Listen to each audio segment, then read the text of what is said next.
Assalamualaikum warahmatullahi wabarakatuh. Saya berkunjung alhamdulillah ke Gorontalo. Ya, dan saya menghadiri tadi itu silaturahim FKUB Gorontalo, Forum Kerukunan Umat Beragama.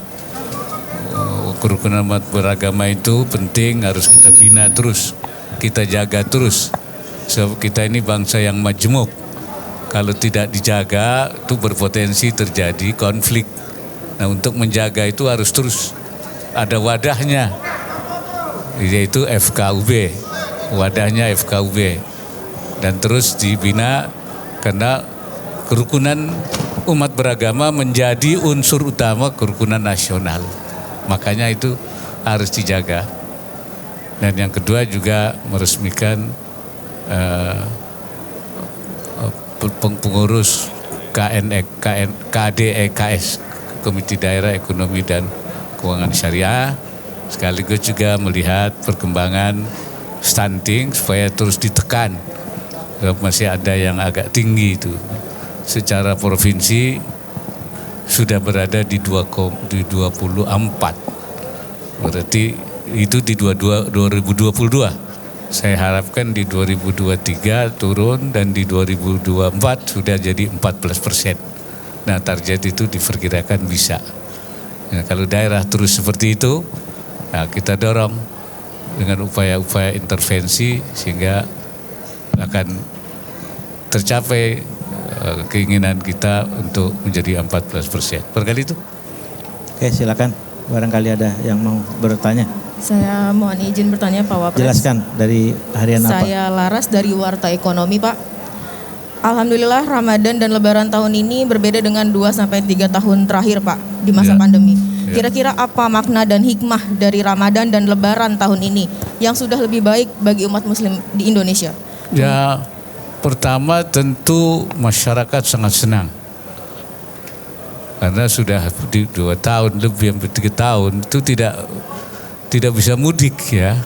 Oleh karena itu kesempatan ini digunakan mudik. Karena itu diperkirakan lebih dari 100 juta orang. Ya, bahkan 130 juta itu mudik. Nah, jadi ada terjadi pergerakan dari kota-kota ke daerah. Nah, secara ekonomi kita harapkan itu ada dampak ekonominya, yaitu bergeraknya ekonomi di daerah. Mereka akan berbelanja di daerah, hidup di daerah. Itu akan menimbulkan yaitu peningkatan ekonomi daerah. Itu saya kira dampak. Karena kalau 130 juta bergerak kembali ke daerah, memberi makanan di daerah, belanja di daerah, maka daerahnya akan bergerak. Saya kira itu. Terima kasih. Oke, silakan. Saya Hilmi dari Jawa Pos, Pak. Ini untuk Lebaran tahun ini diperkirakan akan mengalami perbedaan antara yang metode hisab dengan ru'yatul hilal. Nah, menurut Pak Wapres bagaimana menyikapi perbedaan seperti ini dan apakah ke depan memungkinkan gitu Pak untuk bisa serentak terus? Terima kasih. Iya, ini kan memang ada perbedaan kriteria ya dalam menetapkan. Yang satu imkanur ru'yah itu di pemerintah menggabungkan hisab dan ru'yah. Jadi kemudian hisabnya itu dihitung berapa tingginya, tetapi harus dihitung bahwa masuknya itu kalau imkan ru'yah. Kalau hisabnya di bawah 2 itu tidak imkan. Nah, ini kesepakatan termasuk ASEAN itu segitu. Jadi walaupun dia sudah di atas ufuk tapi di bawah 2 derajat itu tidak, itu metode imkanur ru'yah. Tapi Muhammadiyah memang dia menggunakan wujudul hilal. Asal wujud, artinya asal ada saja walaupun setengah derajat masuk.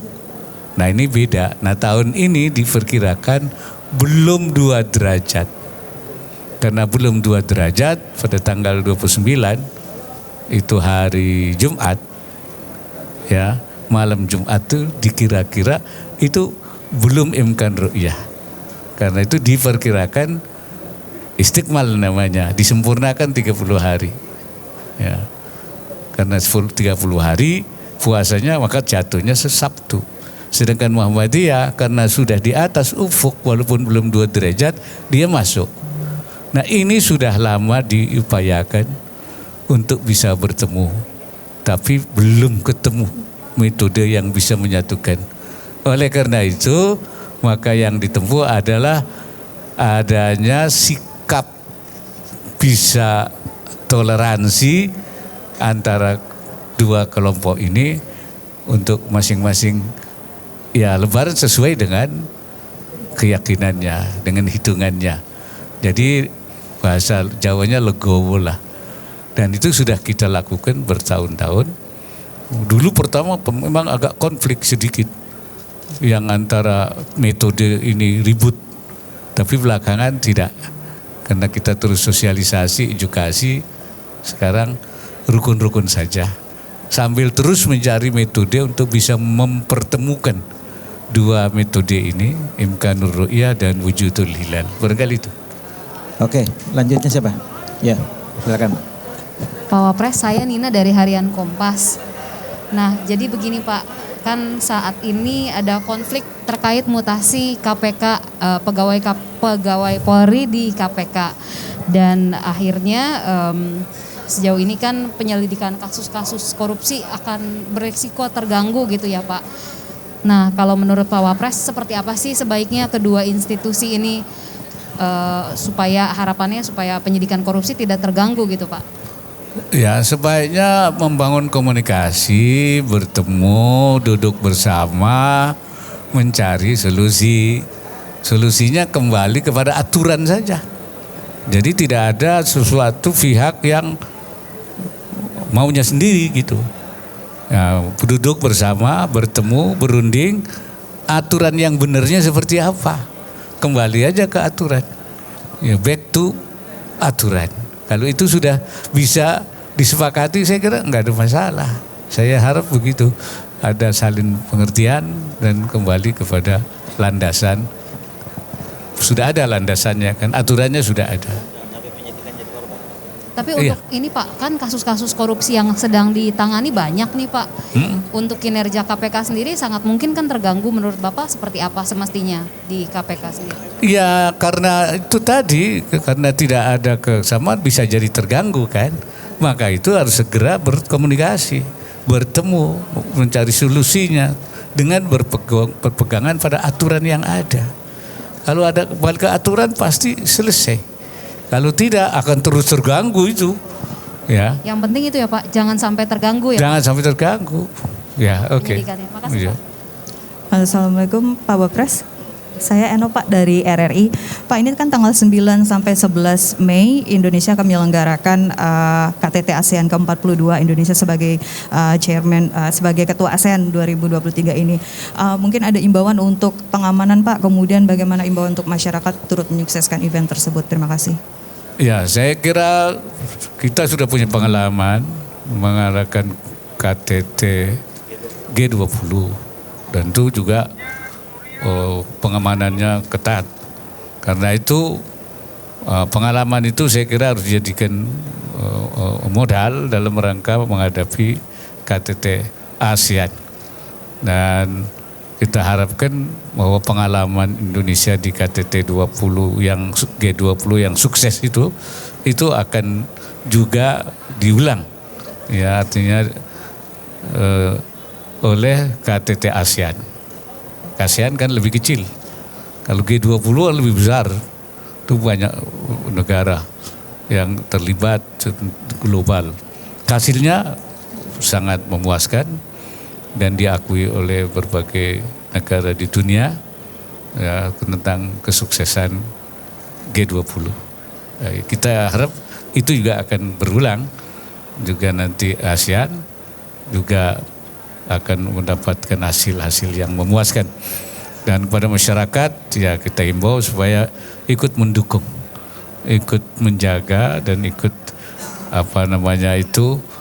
mendorong, menguatkan sehingga KTT ini berhasil dengan baik. Oke, saya kira cukup. Dari? Oh, silakan. Ya Pak, tanggapan Bapak terkait program DMI membangun Gorontalo dari masjid Pak, kira-kira seperti apa? Dewan Masjid Apa itu? Indonesia Pak. Membangun Gorontalo dari masjid. dari masjid. Saya kira itu bagus sekali ya, karena memang kan masjid itu tempat pembinaan, tempat ibadah, tempat juga membangun masyarakat, kemudian juga menyebarkan kebaikan-kebaikan. Nah, jadi kalau dibangun dengan nilai-nilai kemasjidan dan masjid itu dibangun di atas dasar takwa, masjid itu kan usisa ala taqwa, dibangun di atas takwa, berarti membangun di atas dasar ketakwaan, yaitu menjalankan perintah Allah dan Rasulnya. Nah, dengan demikian maka pembangunan itu akan mempunyai nilai keagamaan yang tinggi. Ini saya kira menurut saya suatu hal yang baik sekali, ya. Dan masjid akan memberikan pengaruh besar kepada seluruh masyarakat. Karena itu saya berharap masjid itu jangan sampai ada sejengkal tanah pun yang lepas dari pengaruh masjid. Jadi masjid itu juga jangan sampai dia hanya diam di masjid menunggu orang, tapi masjid itu juga menjemput bola luar, mengedukasi masyarakat, tidak hanya dari masjid, tapi masjid juga ikut keluar membangun paling tidak wilayah sekitar masjid itu. Saya kira itu.